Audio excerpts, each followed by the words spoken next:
In the last section, we built a tactical dashboard to help manage a margin improvement initiative. In this section, we'll be creating an operational dashboard to enable the management and execution of the Superstore Fulfillment Center. To start, we'll do an overview of the project, then we'll build out the elements, beginning with a combo chart, followed by a positional circle chart. After constructing our charts, we'll work with URL actions to integrate web interactivity into our dashboard. Finally, we'll link the two dashboards together using filter actions and highlight actions. Operational dashboards assist and inform individuals and teams responsible for the day-to-day operations, where maintaining situational awareness is key. Here we've established a shipping service level where we'd like to ship X% of items within Y days after order, with that threshold being driven by the order priority. For example, here we want to ship 85% or more items on time. On-time shipment will be defined as 1 day after order for critical, 2 days for high, 3 days for medium, and 4 days for low and not specified.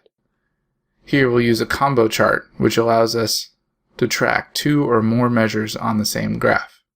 This makes comparisons and context much easier to see. The next sheet features a positional circle chart that lets us see which items have been ordered but not yet shipped, broken out by priority. Positional circle charts are just an enhanced variant of the scatter plot and are useful to represent gauges in performance bands. It allows us at a glance to identify any outliers while giving us a full picture of our performance. Where scatter plots are primarily used to find correlations, positional circles categorize and contextualize the dots.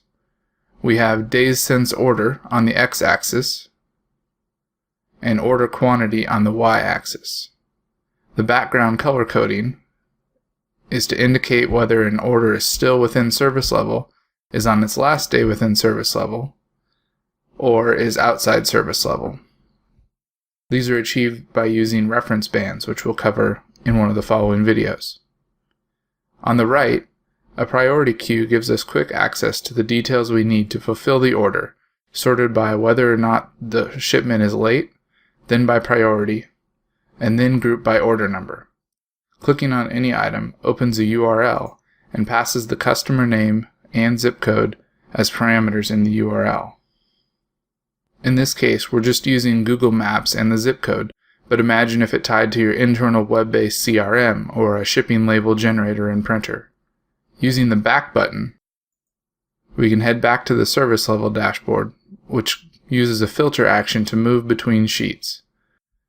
But we have it set to not actually filter anything, just navigate.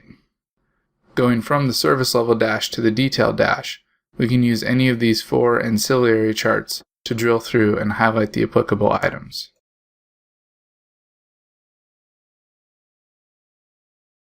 We'll use 2 parameters in this dashboard, shipping service level and today's date. Let's go ahead and start our dashboard project by creating these parameters. Since our data stops in the past and we're making an operational dashboard, something that we'd like to reflect the present, we need to pretend it's sometime within the time frame of our data.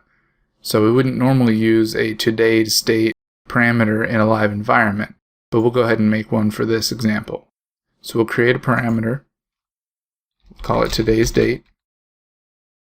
We'll set the data type to be a date, and we'll set the date to be 1/11/2011. And go ahead and hit OK. For the shipping service level parameter, we'll create shipping service level. We'll use the float because we want a percentage. We want it to be a range with a minimum of 50% and a maximum of 100% with a step size of 1%. We'll set the current value to 85%. And display format, we can change to be a percentage with no decimal places. Now let's create a calculated field to establish the ship deadline for each priority level. We'll call it ship deadline, and we'll enter the following formula. We'll use a case statement based on order priority.